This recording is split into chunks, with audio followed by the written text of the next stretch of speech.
Halo guys, welcome back to my YouTube channel. Kali ini saya akan merangkum alur cerita film Malignant 2021. Film ini disutradarai oleh James Wan, pencipta film Saw, Insidious, dan The Conjuring. Sudah tanpa diragukan lagi, dengan karya-karyanya pasti film ini sangat keren dan sangat sadis.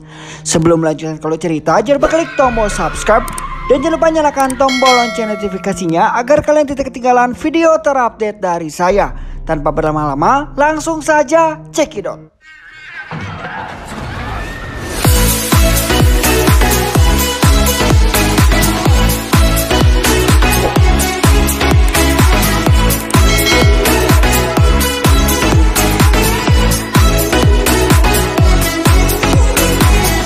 Film ini dibuka pada tahun 1993 di sebuah rumah sakit penelitian Siemens. Di sana terlihat Dr. Weaver sedang menjelaskan mengenai pasien bernama Gabriel. Si pasien Gabriel ini sudah mulai brutal dan tidak terkendali. Tak lama kemudian, rekan Dr. Weaver datang dan mengatakan bahwa Gabriel berhasil lolos dan mengamuk.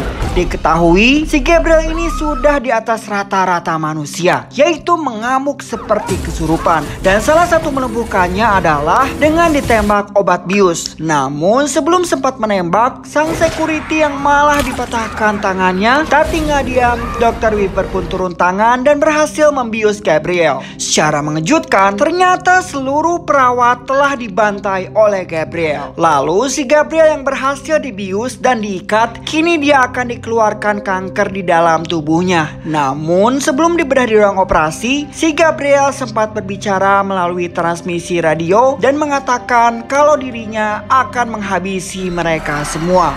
Cerita bergulir di tahun masa sekarang, kita diperkenalkan seorang wanita bernama Madison yang sedang hamil dan terlihat sangat kelelahan dengan kandungannya. Dan suaminya bernama Derek tidak suka melihat istrinya yang hamil terus dan tersiksa karena Madison sudah 3 kali keguguran. Akan tetapi Madison berkata bahwa penyebab kegugurannya adalah ulah dia sendiri. Sang suami mendengar hal tersebut langsung emosi dan menghantam kepala Madison ke tembok. Sang suami yang merasa bersalah bergegas pergi untuk mengambilkan es batu. Madison yang kepalanya bocor karena hantaman itu langsung mengunci pintunya dan tidak mengizinkan suaminya untuk masuk walaupun dia meminta maaf. Di malam hari, sang suami Derek terbangun dari tidurnya karena mendengar suara. Ia bergegas menuju dapur dan ternyata itu suara blender. Setelah dimatikan, lalu pintu kulkas kemudian terbuka dengan sendirinya. Setelah itu suara TV berbunyi kencang. Derek pun lari ke ruang TV dan betapa terkejutnya dirinya melihat seseorang yang sedang menonton TV di kegelapan. Setelah lampu dinyalakan, namun orang tersebut lenyap seketika. Secara bersamaan, si Derek dihabisi oleh sosok gaib yang berdiri di belakangnya. Madison pun tiba-tiba terbangun dari tidurnya. Di sini terlihat kepalanya masih bocor. Dia pun turun ke bawah tangga sambil memanggil Derek. Kemudian ia berteriak histeris karena melihat Derek yang mati mengenaskan dengan kepala sudah terbalik serta muncul bayangan di belakang jasad Derek. Madison yang ketakutan bergegas kabur ke atas dan menutup pintu. Akan tetapi tenaga si makhluk sangat kuat dan Madison pun terpental. Singkat cerita, polisi berdatangan ke TKP dan seorang polisi sedang menjelaskan pada detektif yang baru datang bahwa mereka menduga telah terjadi perampokan di dalam rumah. Sang suami yang tewas dan istrinya sedang tidak sadarkan diri dan telah dibawa ke rumah sakit. Scene kembali ke Madison yang baru sadarkan diri. Di sini Madison ditemani oleh adiknya bernama Sydney. Sydney mengatakan bahwa bayi dalam kandungannya tidak bisa diselamatkan. Mendengar ini, Madison menangis histeris. 2 minggu kemudian, Madison yang sudah pulih dan pulang ke rumahnya bersama Sydney. Madison masih terlihat shock karena lagi-lagi dirinya keguguran. Di malam hari, Madison melihat seseorang yang berdiri di bawah lampu jalanan. Namun saat lampunya menyala, orang itu menghilang. Dia pun ketakutan serta menutup semua jendela dan pintu di rumahnya dan bersembunyi di dalam kamar. Keesokan hari, Madison langsung memasang kunci tambahan di setiap pintu dan jendela. Tak lama kemudian Sydney datang dan Madison menceritakan kalau dia ingin sekali punya anak. Dan secara mengejutkan, sebuah fakta terungkap bahwa Madison ini adalah anak adopsi. Jadi Madison ini bukanlah saudara atau kakak kandung dari Sydney. Dan ibu kandungnya Madison sudah meninggal dunia saat dia dilahirkan. Di sisi lain, terlihat seorang wanita yang berprofesi sebagai tour guide. Saat dirinya menyelesaikan pekerjaannya dan akan pulang, tiba-tiba dirinya mendengar suara gaduh seperti ada orang yang masih berada di tempat itu. Dia pun ketakutan dan menyalakan lampu. Namun di sana tidak ada siapapun dan ternyata si makhluk sudah berada di atas kepalanya. Kemudian wanita itu tersadar dan sudah disekap di sebuah ruangan. Dan makhluk itu berbicara melalui radio dan mengatakan bahwa dirinya sudah lama mengincar dan ingin menghabisinya, akan tetapi belum waktunya karena si makhluk ini akan membunuh Dr. Weaver terlebih dahulu.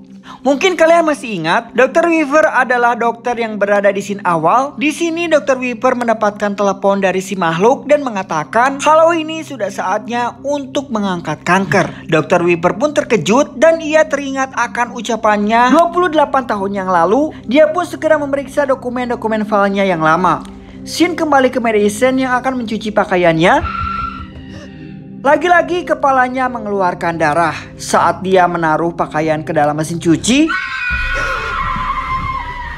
ia tidak bisa bergerak dan menyaksikan makhluk datang dari belakangnya dan menyerang seorang wanita. Dan ternyata wanita itu adalah Dr. Weaver. Sekeliling rumah Madison berubah menjadi rumah Dr. Weaver. Dr. Weaver mengenali makhluk itu, akan tetapi Dr. Weaver tidak bisa berbuat apa-apa dan ia pun mulai dibantai menggunakan pialanya sendiri. Madison pun berteriak dan tersadar kembali di tempatnya semula. Lalu para polisi tiba di lokasi di mana Dr. Weaver tewas. Mereka menemukan piala yang dipakai sang pembunuh, akan tetapi bagian atas piala itu sudah hilang. Kemudian detektif Chow menemukan sebuah foto yaitu gadis kecil dan dia akan menyelidiki semua catatan pasien dokter ini. Di sisi lain, di tempat di mana seorang wanita yang disekap sebelumnya dan si makhluk sedang mengasah potongan piala yang diambil dari rumah Dr. Weaver menjadi pisau. Di sini pun kita bertanya-tanya apa tujuan si makhluk menyekap si wanita yang sampai kini kita belum mengetahui identitasnya. Nanti kita akan cari tahu jawabannya. Lalu Madison menceritakan semua kejadian yang dialaminya tadi malam. Dia menyaksikan secara jelas si makhluk menghabisi seseorang. Scene kembali ke kantor polisi dengan detektif Chow. Detektif Chow meminta bantuan rekannya untuk merekonstruksi sebuah foto wajah gadis kecil yang ditemukan sebelumnya dan dibuat untuk menjadi 30 tahun lebih tua. Cerita bergulir di sebuah apartemen. Terlihat seorang dokter yang menemani Dr. Weaver waktu di rumah sakit 28 tahun yang lalu. Namun saat sang dokter akan tidur, ia didatangi si makhluk. Secara bersamaan, Madison yang telah tidur tiba-tiba terbangun karena terdapat orang lain yang tidur tepat di sampingnya. Ia pun terkejut. Kejadian ini sama seperti sebelumnya, yaitu mematung, tidak bisa bergerak sama sekali dengan si makhluk ada di belakangnya. Makhluk tersebut tanpa ampun menghabisi sang dokter. Di sini Madison berhasil melihat sekilas si makhluk yang menyeramkan. Madison pun terbangun dan berteriak histeris. Sydney langsung masuk menghampirinya. Madison menceritakan bahwa dirinya lagi-lagi mengalami penampakan lagi dan seseorang telah kembali tewas. Singkat cerita, mereka berdua ke kantor polisi untuk menceritakan masalah ini kepada detektif. Namun kedua detektif itu tidak percaya dengan penjelasan mereka. Akan tetapi, Sydney bersikeras dan berkata tidak ada salahnya dicoba diselidiki mengenai penampakan kematian yang baru saja dialami Madison. Pada akhirnya, mereka pergi ke lokasi yang diberikan Madison. Perlahan mereka memasuki apartemen dan menemukan jasad dokter tersebut. Itu berarti terbukti apa yang dikatakan Madison adalah benar. Di toilet, Madison menerima telepon dari seseorang yang dia tidak kenal. Orang itu memanggil dengan nama Emily. Di sini Madison seperti mengenali orang tersebut dan memanggilnya Gabriel. Madison dan Sydney bergegas pergi mengunjungi ibu mereka. Madison menanyakan apakah dulu dia punya adik bernama Gabriel. Mendengar hal ini, sang ibu terkejut. Kemudian dia memutarkan video lama mereka. Ternyata waktu kecil si Madison ini sering berbicara dengan seseorang yang tidak nampak dan nama orang itu adalah Gabriel. Scene kembali ke kantor polisi dengan Shaw melihat konstruksi foto yang telah dibuat oleh temannya. Ternyata wajahnya mirip sekali dengan Madison. Ia pun menemukan flash disk di dalam berkas Dr. Weaver. Setelah diselidiki melalui flash disk, ia pun mengetahui bahwa target makhluk itu adalah ketiga dokter di dalam rumah sakit yang menanganinya dahulu. Sudah 2 dokter yang dihabisi dan berarti tinggal 1 lagi. Tanpa pikir panjang, Shaw bergegas pergi menuju ke kediaman si dokter. Sedangkan Madison yang ada di kamar mandi lagi-lagi mengalami penampakan dengan menyaksikan tewasnya seseorang dokter oleh si makhluk. Secara bersamaan, Shaw masuk ke kediaman sang dokter. Ia mendapati sang dokter yang sudah bersimbah darah. Madison yang masih menyaksikan penampakan ini dan mencoba memberitahu Shaw bahwa si makhluk masih ada di sana. Akan tetapi tidak terdengar sama sekali. Shaw pun diserang dan dihabisi oleh si makhluk. Namun Shaw melawan sekuat tenaga dan menembak si makhluk. Dan si makhluk pun langsung kabur. Shaw pun mengejarnya. Ia pun tiba di tempat gudang kosong. Lagi-lagi si makhluk menyerang Shaw, tapi tidak menghabisinya. Si makhluk pun kabur dan menghilang. Di keesokan hari, kedua detektif mengunjungi Madison di rumahnya serta menjelaskan kalau ketiga dokter yang telah tewas adalah dokter yang dulu menangani Madison.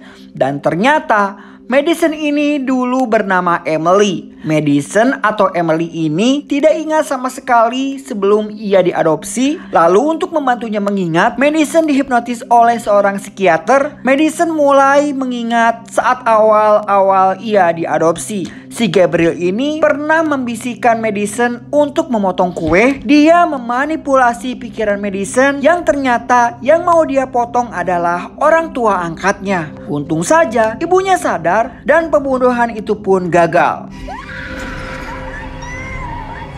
Sedangkan di dunia nyata, Madison menjerit-jerit dan akhirnya disadarkan dari pengaruh hipnotis. Madison pun menceritakan bahwa kejadian ini ternyata pernah dialaminya waktu kecil dan yang melakukan tindakan brutal ini adalah Gabriel. Dan si makhluk yang menampakkan diri selama ini itu juga Gabriel. Di sisi lain, si wanita yang disandra oleh makhluk Gabriel, sang wanita berhasil melepaskan ikatannya. Saat akan kabur, dia malah terjatuh tepat di ruang tamu. Dan ternyata selama ini si wanita berada di loteng rumah Madison dengan masih ada kedua detektif di sana. Pada akhirnya, Madison ditangkap dengan tuduhan menculik dan menghabisi ketiga dokter.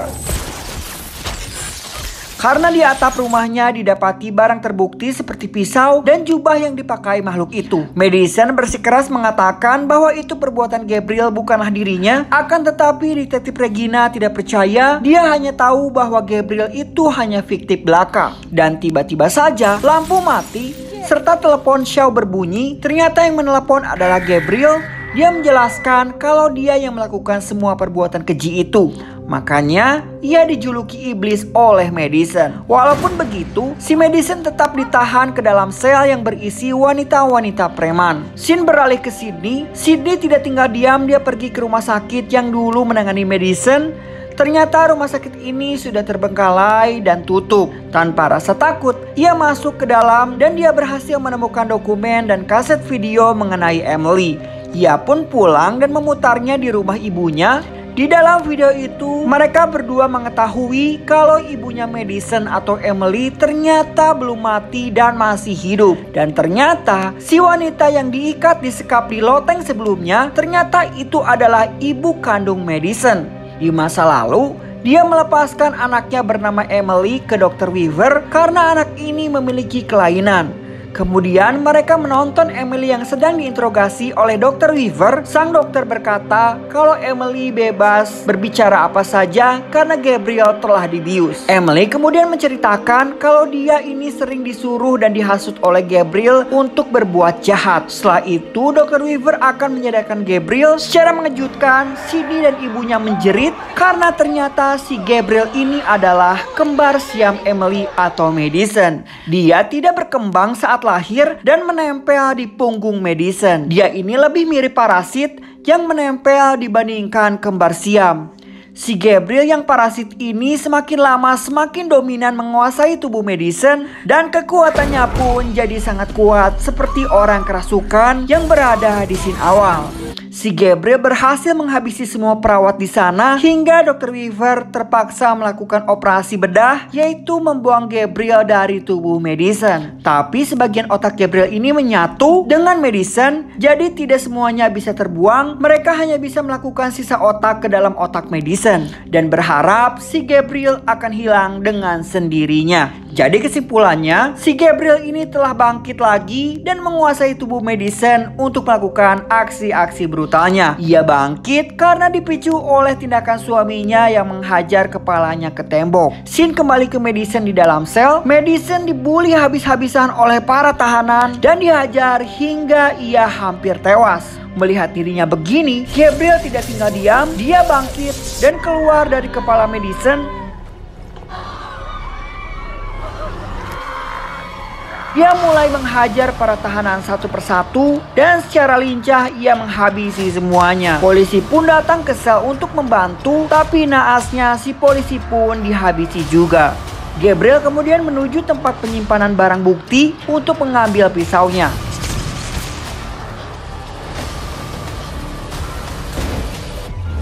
Kemudian ia memakai jubahnya. Setelah itu ia keluar dan melanjutkan membantai para polisi. Dia dengan gesitnya melawan puluhan polisi.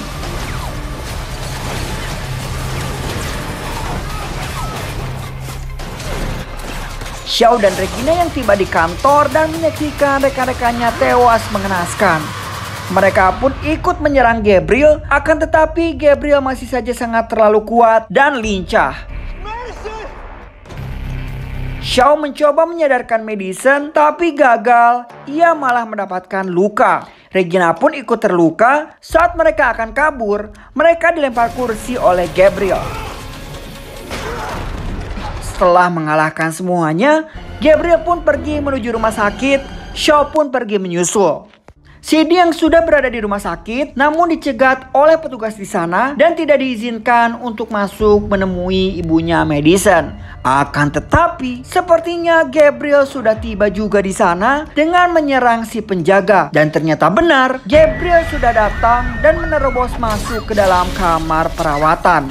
Dia ingin menghabisi Sydney dan ibunya sendiri. Madison yang menyaksikan ini dalam alam bawah sadarnya tapi tidak bisa berbuat apa-apa. Shaw yang datang langsung menembak Gabriel, tapi lagi-lagi dia dihajar lagi. Sydney berhasil mengambil pistol Shaw, akan tetapi dia dilempar tempat tidur yang sangat berat. Madison pun berusaha melawan pengaruh Gabriel, tapi Gabriel lebih dulu menghabisi Sydney dan kemudian ibunya. Dan kini si Gabriel sudah merasa menang. Namun ternyata Gabriel yang dulu berhasil memanipulasi Madison, kini dirinya yang berhasil dimanipulasi oleh Madison. Madison berkata semua kekuatan Gabriel dia juga memilikinya karena otak mereka sama. Kini giliran Madison yang berkuasa, si Gabriel dikurung di dalam pikiran Madison yang terdalam. Jadi dia tidak bisa keluar lagi untuk menguasai Madison. Madison pun bergegas menyelamatkan Sydney dengan mengangkat tempat tidur yang begitu berat. Dan benar saja bahwa kekuatan Gabriel merupakan kekuatan Madison juga, dengan terlihat mengangkat kasur yang begitu berat. Madison mengatakan, "Satu darah atau tidak, kau selamanya jadi saudariku. Dan aku selalu menyayangimu, Sydney." Madison dan Sydney pun berpelukan dan disaksikan oleh ibunya dan film pun selesai.